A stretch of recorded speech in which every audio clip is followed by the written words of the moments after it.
Good afternoon, my dear students. This is your science friend Srinivas from Scientific Students.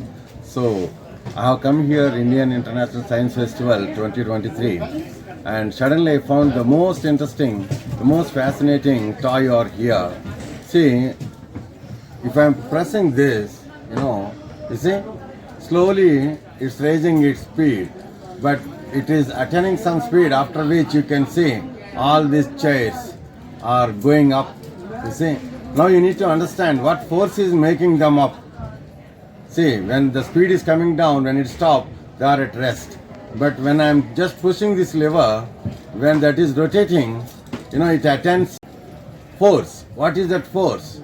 Because of which the chairs are going like this. Okay, you need to understand, my dear children, my dear students, the science behind toys. So, science and toys creates a lot of fun, and you can really understand the science behind this kind of toys, and you can tinker the toys. Happy tinkering, happy toys. Thank you.